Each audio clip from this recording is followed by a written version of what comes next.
우리 한번 따라해 보시겠습니다. 예수 그리스도로 말미암아 승리를 주시는 하나님.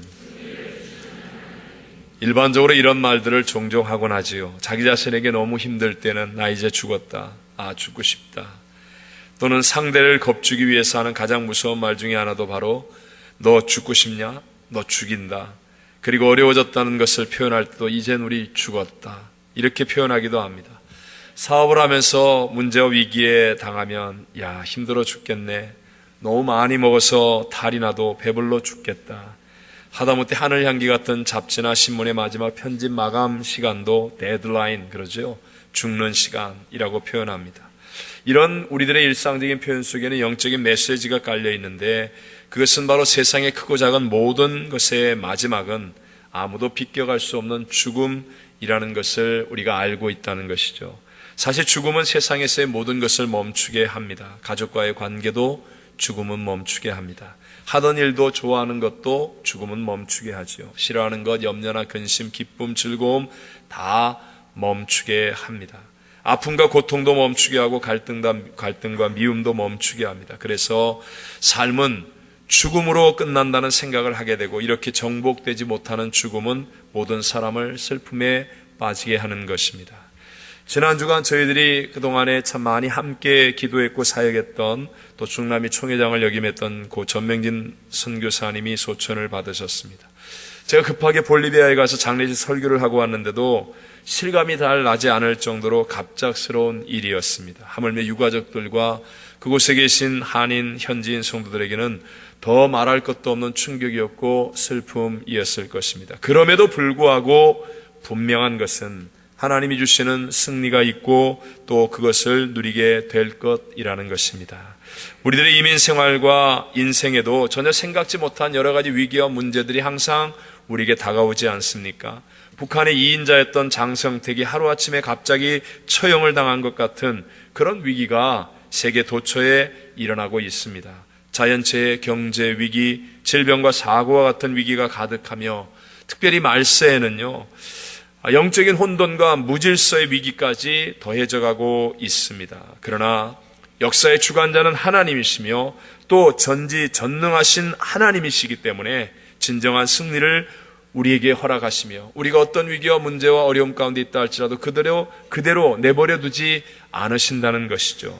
그렇다면 여러분, 하나님이 예비하신 분명한 승리의 길이란 무엇이겠습니까? 오늘 저는 예수 그리스도로 말미암아 승리를 주시는 하나님이라는 제목으로 이 시대를 살고 있는 우리들에게 주시는 하나님의 은혜를 크게 두 가지의 제목으로 함께 은혜를 나누고자 합니다. 첫째로, 하나님은 예수 그리스도로 말미암아 우리에게 승리를 주신다고 말씀하고 계십니다. 누구로 말미암아?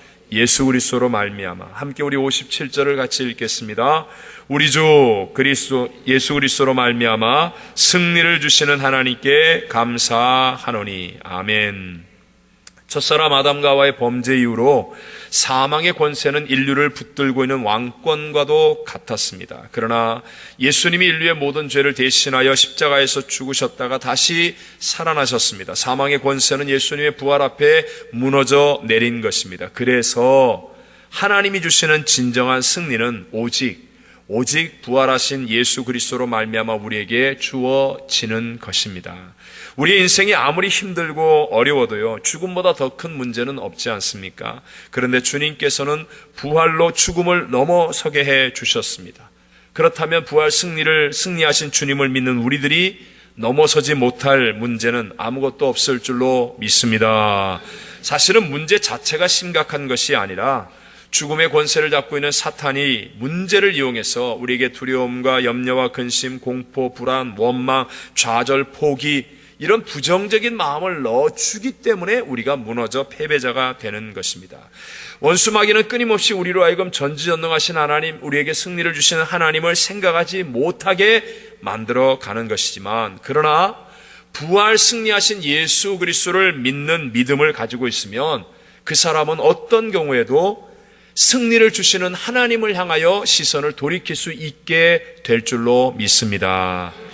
제가 한번 이런 간증 드렸죠. 상파울로에서 목회할 때 한 안수집사님이 사업을 새롭게 시작하셨는데 자꾸만 사업이 커지니까 바쁘고 또 어려운 일도 생기니까 그렇게 잘 나오던 예배를 안 나오기 시작하더니 열심히 했던 봉사도 못하겠다고 하고 점점 눈에 띄일 정도로 영적으로 퇴보해 가고 있었습니다. 그런데 그 즈음에 병원에서 정기검진을 받았는데 암 3기라는 진단이 나오게 된 것입니다.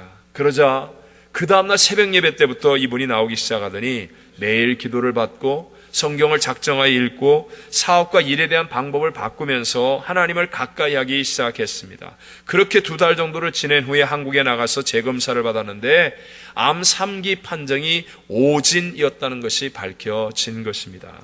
돌아오시고 난 다음에 주변 분들이 그 잘못 판정한 원주민 의사를 고소하라고 하는데도 이 집사님은 오히려 자기의 인생에 가장 큰 깨달음을 얻게 되었노라고 하면서 감사했습니다. 죽으면 모든 것이 끝이라는 것, 그리고 돈도 아무리 큰 사업체도 열심히 일하는 성실도 죽음 앞에서는 무기력하고 죽음을 이길 수 있는 것은 오직 부활하신 예수님을 믿는 믿음밖에는 없다는 것, 이것을 깊이 체험하고 깨닫게 된 것, 그래서 자신의 인생이 송두리째 변화되게 된 것, 이것은 말로 할 수 없는 축복이었다라고 고백하고 간증하는 것이었습니다. 이렇게 사망을 이기신 예수님의 믿음은 마지막 날에 육체가 변화되어 영원히 천국 가서 사는 것만이 아니라 지금을 살아가는데, 지금 내가 위기와 문제와 어려움을 만나는 데에도 굉장한 능력을 주는 하나님의 메시지인 것을 믿으시기 바랍니다. 하나님은요, 이 세상의 많은 문제와 질병과 대적과 저주와 모든 것들을 다른 것으로 이기게 하지 않으셨습니다. 십자가에서 죽으셨다가 부활하신 예수 그리스도로 모든 것을 다 이루셨다고 선포하신 것입니다. 하나님의 방법은 예수, 십자가의 사망 권세를 이기고 부활 승리하신 예수 그리스도로 말미암아 승리를 주신다는 것입니다. 사도행전 3장 15절에 이렇게 말씀하죠. 생명의 주를 죽였도다. 그러나 하나님이 죽은 자 가운데서 그를 살리셨으니 우리가 이 일의 증인이라. 히브리서 12장 2절에는요. 믿음의 주요 또 온전케 하시는 예수를 바라보자. 그는 그 앞에는 기쁨을 위하여 십자가를 참으사 부끄러움을 개의치 아니하시더니 하나님 보좌 우편에 앉으셨느니라 라고 말씀합니다.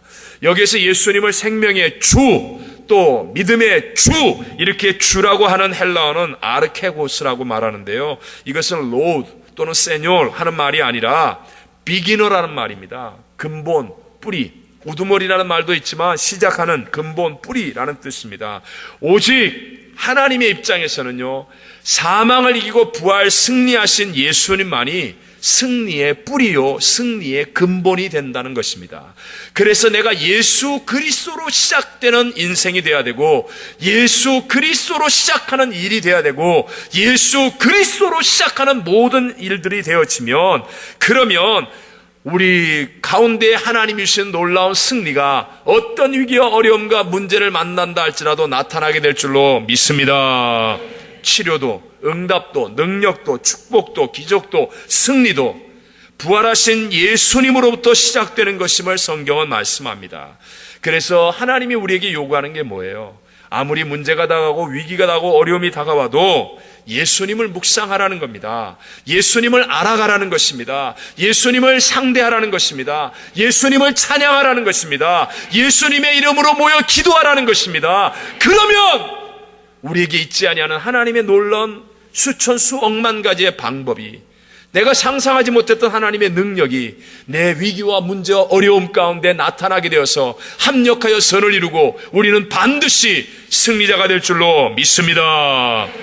제가 우리 교회에서 가장 많이 얘기하는 예화 중에 하나 아니에요. 12의 혈루병 앓던 여인, 맹인거지 바디메오.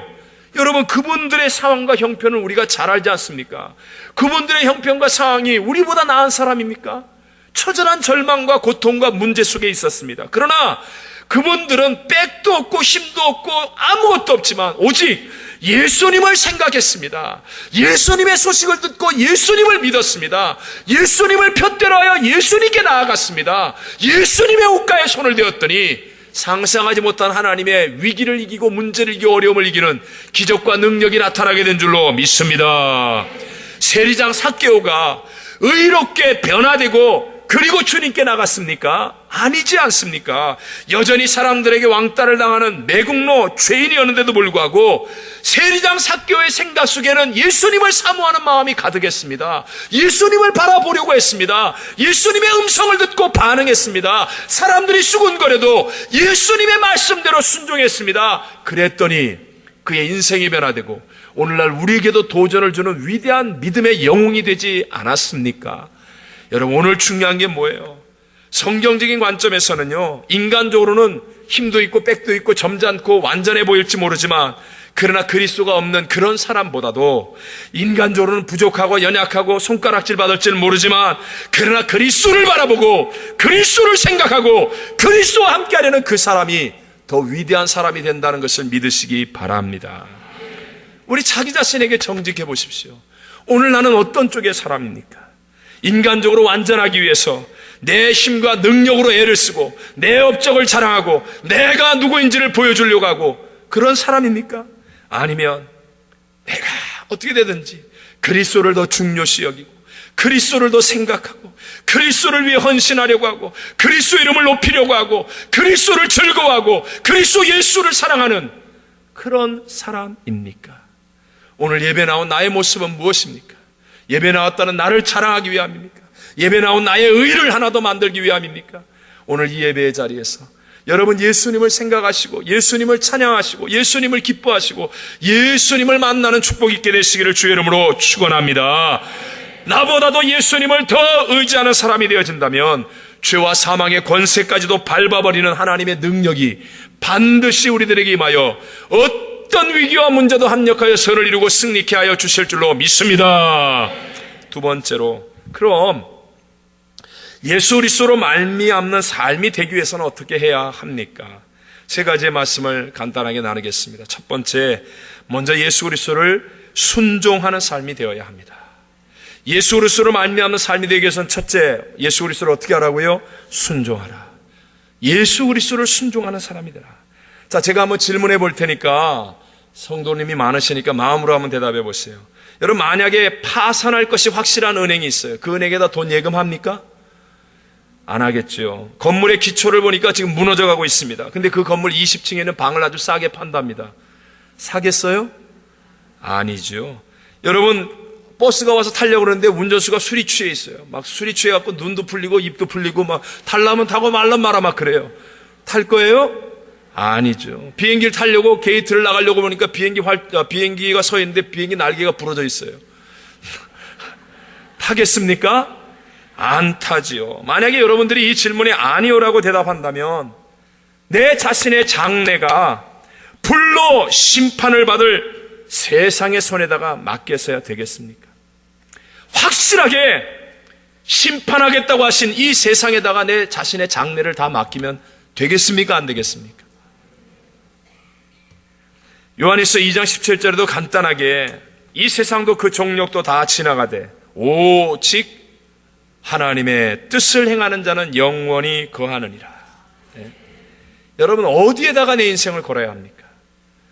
반드시 심판받을 세상에 내 인생을 던져놓고 그 세상대로 힘이 있다고 그러고 세상에서 내가 높은 사람이라고 그러고 세상에서 내가 아는 사람 많다고 그러고 세상에서 내가 대단한 사람이라고 이렇게 하는 인생을 살아야 됩니까? 아니면 세상이 알아주지 않아도 1.1에 변하지 않은 하나님의 말씀을 순종하고 그리스도를 순종하는 삶을 사는 게 지혜로운 사람이겠습니까? 그리스도인과 옛 자연인, 즉 세상적 삶의 사람과의 진정한 차이점은요, 누가 그 사람을 다스리느냐, 누가 그 사람의 주인이냐 하는 것에 달려있다는 말씀을 누차 드리죠. 아무리 성경 찬송가를 들고 점잖게 교회를 다니고 또 교회에서 오래 다니다 보니까 직분을 얻고 직책을 가지고 있고 소위 말해서 교회 일이나 기독교 일에 막 신문에 얼굴이 나고 열심히 하고 있느냐, 이게 여러분 삶의 주인이 누구냐를 가려주는 게 아닙니다. 여러분, 그런 일을 아무리 많이 해도요, 삶의 주인이 예수님이 아니면 소용없는 사람이라는 것입니다.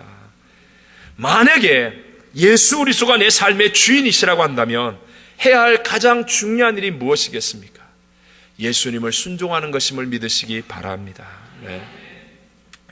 그리스도를 순종함이 없이는 그 다음에 나머지 하는 모든 일들은 다 무익한 거예요. 다 무익한 거예요. 근데 요즘은 그리스도를 이용하여서 자기의 배를 불리려는 사람들이 보편화되어 있습니다. 그리스도를 이용해서 자기의 명예를 얻고 자기의 욕심을 채우고 자기를 자랑하고 자기를 내세우는데 예수님을 이용하는 이것이 보편화되어져 있다는 것입니다.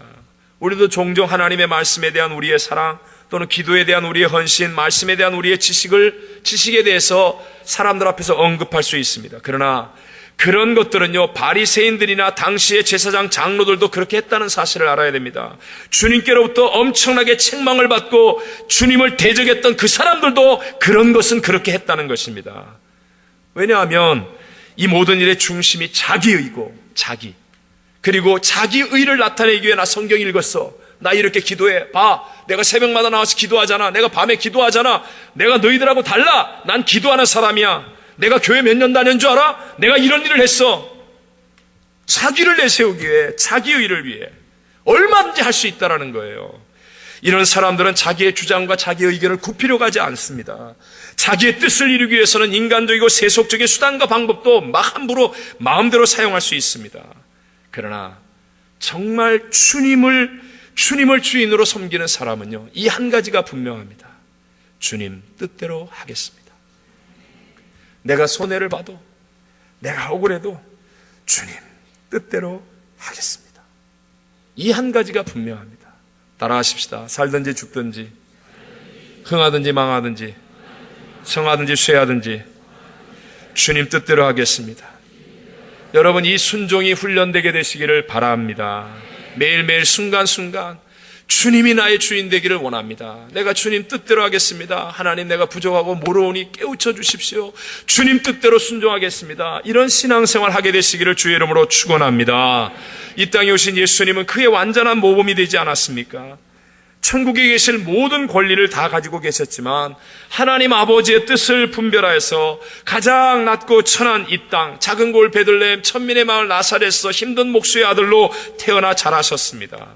이 땅에서의 아버지의 뜻을 순종하여서 그분은 사셨고, 마지막 겟세마네 동산에서는 자기가 죄도 없고 흠도 없는데도 불구하고 십자가의 그 모든 고난을 다 담당하고 죽어야 될 것을 앞에 놓고 이렇게 기도하지 않았습니까? 누가복음 22장 42절에 이르시되 아버지여, 만일 누구의 뜻이여든 아버지의 뜻이여든 이 잔을 내게서 옮기시옵소서. 그러나 내 원대로 마시옵고 누구의 원대로? 아버지의 원대로 되기를 원하나이다. 할렐루야.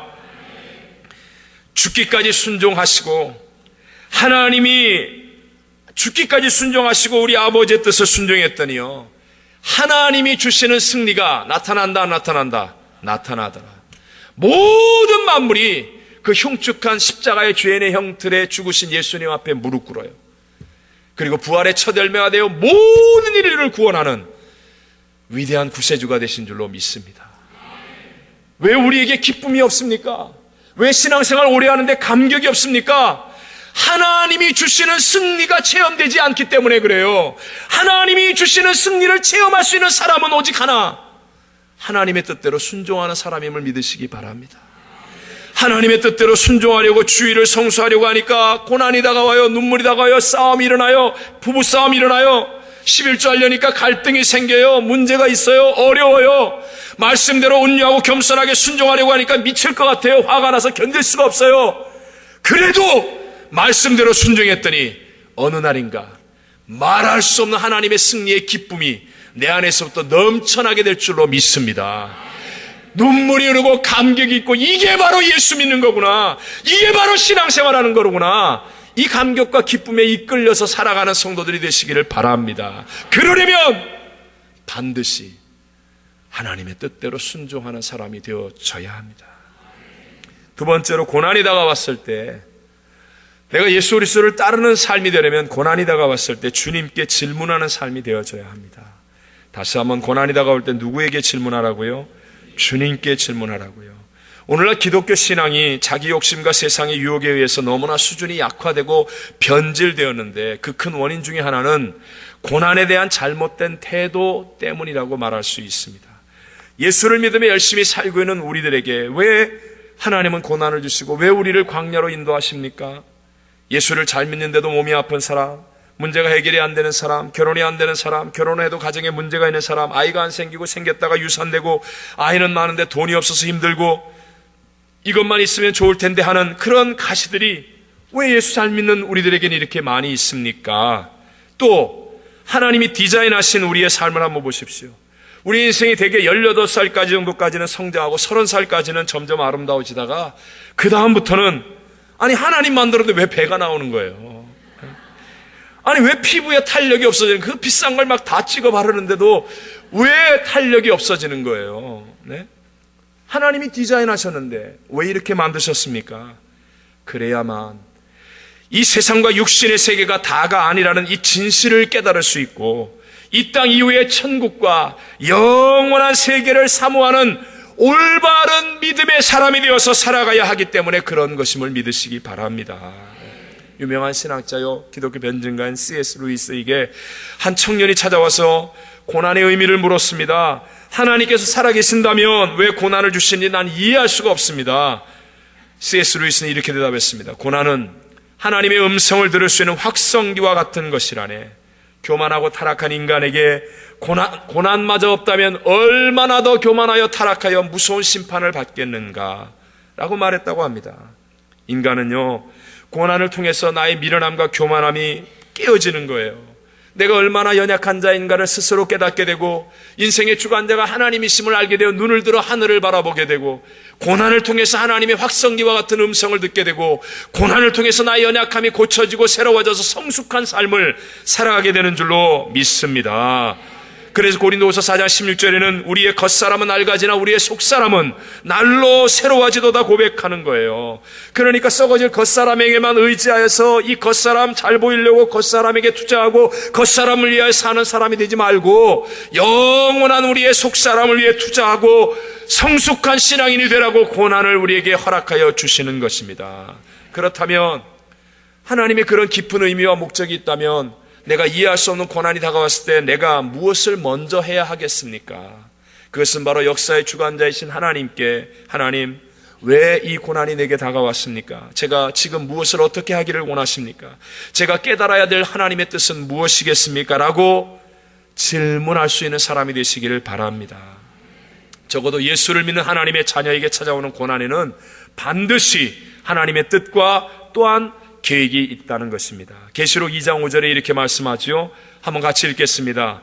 그러므로 어디서 떨어졌는지를 생각하고 회개하여 처음 행위를 가지라. 만일 그리하지 아니하고 회개하지 아니하면 내가 네게 가서 내 촛대를 그 자리에서 옮기리라. 아멘. 아멘. 이렇게 말씀하시는데 오늘 보편화된 잘못된 신앙이 있습니다. 그게 뭡니까? 쉽게 예를 들어서 일반적인 간증들을 한번 생각해 보세요. 세상에서 나오는 간증들을 보면 예를 들어 사업에 갑자기 어려움이 다가왔어요. 고난이 왔어요. 그런데 교회 가서 새벽 기도하고 철야 기도하고 금식하며 기도했더니 하나님이 어떤 사람을 보내어 주셔서 기적을 베풀어 주셨습니다. 문제가 해결됐습니다. 하나님께 영광 할렐루야. 뭐 이런 스토리 아닙니까? 맞아요, 틀려요? 되게 이런 것이죠. 그거 틀렸다는 거 아니에요. 그러나 그것은요 사실 어떤 면에서 신앙의 초입입니다. 초입. 신앙의 한 부분에 불과한 거예요. 오히려 내가 사업에 어려움을 만났습니다. 위기와 고난이 다가왔습니다. 그때 하나님께 기도했더니 하나님이 제게 부족함을 깨우쳐 주셨습니다. 제가 알지 못했던 하나님의 계명을 범하는 잘못을 알게 해주셨습니다. 저의 모난 성격을 깨닫게 해주셨습니다. 저의 교만한 마음을 깨우쳐 주셨습니다. 사업은 다 망했습니다. 다 날아갔습니다. 그러나 저는 변화되어서 주님을 생각하고 주님을 닮아가는 사람으로 내가 성숙해졌습니다. 할렐루야. 이게 사실은 진짜 간증입니다, 여러분. 진짜 간증이에요. 고난의 원인을 깨닫고 변화와 성숙을 추구하기보다 자기가 생각해서 좋은 쪽으로 하나님의 역사가 일어나야 된다고 고집하는 것, 이것이 오늘날 잘못된 신앙이라는 것입니다. 전도서 7장 14절에 이렇게 말하죠. 형통한 날에는 기뻐하고 공고한 날에는 되돌아보라. 이 두 가지를 하나님이 병행하게 하사 사람이 그의 장래일을 등이 헤아려 알지 못하게 하셨느니라 말씀합니다. 하나님이 형통과 고난을 병행하여서 우리를 다스리는 게 하나님의 창조 질서이고 섭리라는 것입니다. 그런데 하나님은 우리에게 장래일을 알지 못하게 하셨다는 겁니다. 그런데 우리 인간은 뿌득불 내가 하나님이 되려고 하는 거예요. 내가 중심이 되어서 내가 장래일을 다 알아야 된다는 거예요. 내 뜻대로 돼야 된다는 거예요. 내가 목표하고 계획한 대로 하나님이 움직여 주셔야 된다는 거예요. 자기가 만들어 놓고 하나님을 억지로 되게 만드는 거. 그러니까 신앙생활을 10년, 20년, 100년을 해도 자기 수준을 넘어가지 못하는 거예요. 자기 수준. 자기 고집 만들어 놓고 자기 계획 만들어 놓고 하나님이 이거 이루어달라고. 하나님이 형통을 줄 때도 있고 고난을 줄 때도 있어서 우리를 하여금 이 두 가지로 나를 변화시키고 깨우쳐 주셔서 내가 성숙해져서, 그래서 장래일을 알지 못하는 하나님이 예비한 더 크고 좋은 것을 향해 나를 전진하게 만드는데, 내가 계획한 대로, 내가 생각한 대로, 내 뜻대로 안 되면 투쟁을 하고 싸우고 고집을 피우고, 이게 아니라는 거예요. 하나님의 선하심을 끝까지 믿는 믿음으로 하나님과 함께 동행하는 승리의 신앙 되게 되시기를 바랍니다. 고난이 다가올 때 하나님께 질문하시면 돼요. 하나님, 내게 이 고난을 주신 이유가 무엇입니까? 내가 어떻게 변화되기를 원하십니까? 하나님이 원하시는 성숙의 길로 가기를 원합니다. 그러면요, 잠깐 어려운 것 같지만, 잠깐 힘든 것 같지만 기가 막히게 하나님은 합력하여 선을 이루시고 나를 높여주시고 나에게 더 좋은 예비한 것들을 누릴 수 있는 자리까지 이끌어 주실 줄로 믿습니다. 우리 교회가 이번 주간부터 예산을 심사하고 편성합니다. 각 기관마다 제발 고난을 피하려고 하는 얕은 생각만 가지지 마시고 교회 주인이신 하나님의 뜻을 더 생각하는 성숙함으로 나아가게 되시기를 바랍니다. 사람이 주인이 되어가지고 우리 기관에서 내년에 이거 해야 돼, 그러고 나서 이 예산을 얻기 위해 세상 말로 얘기해서 러비하고 아는 사람 통해서 찌르고, 그게 교회예요? 그게 교회냐고요? 우리 교회는 그때까지 이렇게 해본 적이 없어요. 근데 혹시 그러면 나쁜 건 빨리 배우니까 배울까봐 내가 미리 얘기하는 거예요. 그런 건 교회가 아니에요. 정말 해야 될 일이 있으면 하나님께 기도하세요. 하나님이 주인이신 교회입니다. 하나님이 세우신 사람들과 같은 마음을 갖게 해주셔서 하나님의 뜻만이 이루어지게 해주십시오. 하나님의 뜻이 아니라면 다른 길로 하나님이 예비하실 수 있음을 나는 믿습니다. 하나님의 뜻이 이루어지게 해주십시오. 그리고 하나님이 주인 되게 만드는 게 교회지. 그래서 혹시라도 고난을 만나면 하나님이 이 고난을 내게 주신 까닭이 무엇입니까? 그래서 성숙해지고 더 깊이 있는 영적인 자유를 누리고 더 큰 포용과 관용을 가지고 하나님의 영광을 드러내는 진정한 성숙자가 되시기를 주의 이름으로 축원합니다. 마지막 세 번째로요, 예수 그리스도로 말미암은 삶이 되려면 새로운 일에 대한 간절한 기대를 갖는 사람, 꿈꾸는 사람이 되어야 합니다. 함께 58절 말씀을 같이 한번 읽어보겠습니다. 그러므로 내 사랑하는 형제들아, 견실하며 흔들리지 말고 항상 주의 일에 더욱 힘쓰는 자들이 되라. 이는 너희 수고가 주 안에서 헛되지 않은 줄 알미라. 아멘. 사망도 이기고 부활하신 예수님이 나를 구원하신 기적보다 더 큰 기적은 없고 또 구원의 은혜보다 더 감사해야 할 것은 없을 것입니다. 그렇다는 것을 안다면, 주님이 그렇게 십자가에서 죽으시고 사망의 권세를 깨어뜨려 부활 승리하셔서 내 구세주가 되신 것을 안다면, 그렇다면 주의 일에 힘쓰는 사람이 되어야 하지 않겠습니까? 그런데 놀랍게도 성경은 그 수고가 헛되지 않다고 약속하고 있습니다. 그래서 부활하신 예수 그리스도를 믿는 믿음으로 흔들리지 않으면 주의 일에 더욱 힘쓰게 되고, 또 주의 일에 힘쓰게 되니까 모든 것을 더하여 주신 하나님의 역사가 일어나서 축복의 선순환이 반드시 일어나게 된다는 것입니다.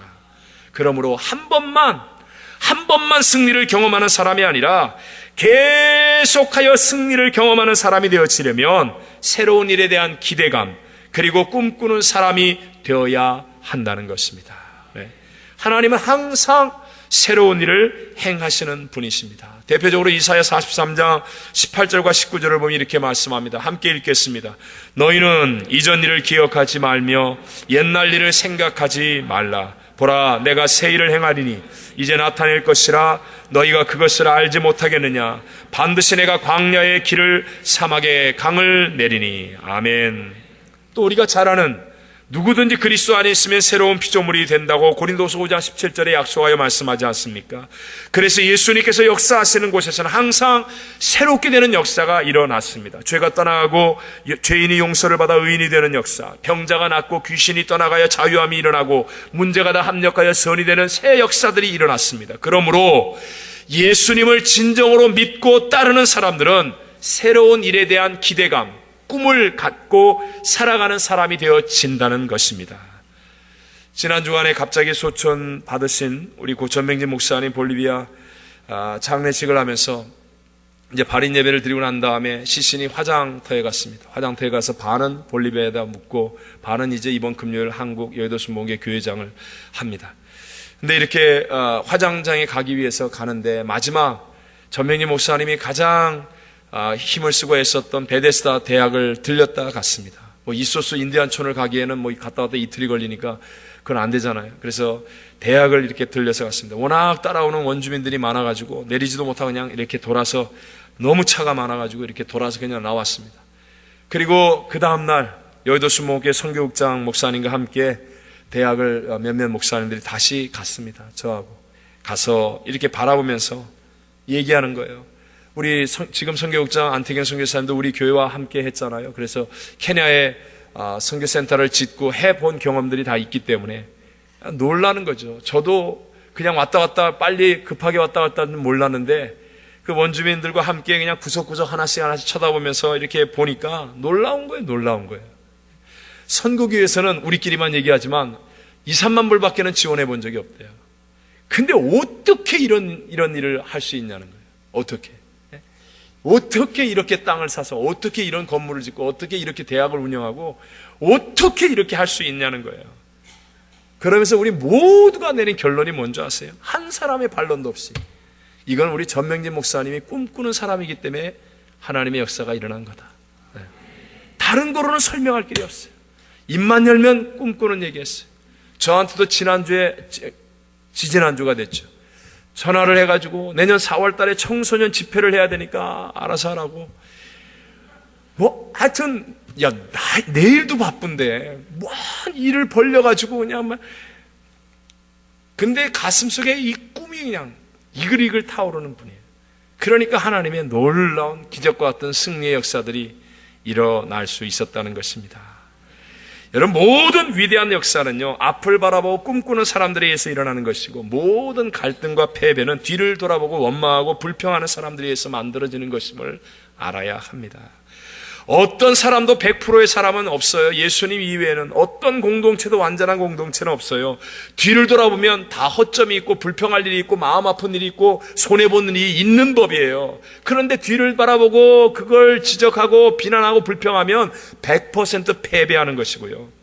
꿈을 가지고 뒤의 것은 잊어버리고 앞의 표대를 향하여 계속하여 전진하면 우리 하나님과 함께하는 위대한 승리를 경험하는 승리자가 될 줄로 믿습니다. 2014년을 앞두고 이제 재직事務소에서 봉사부서 이런 거 결정하잖아요. 그리스도 예수로 말미암아 승리를 약속하신 하나님께서 내게 다음 어떤 일을 맡기실까? 좀 앞을 바라보는 뜨거움이 좀 있으십시오.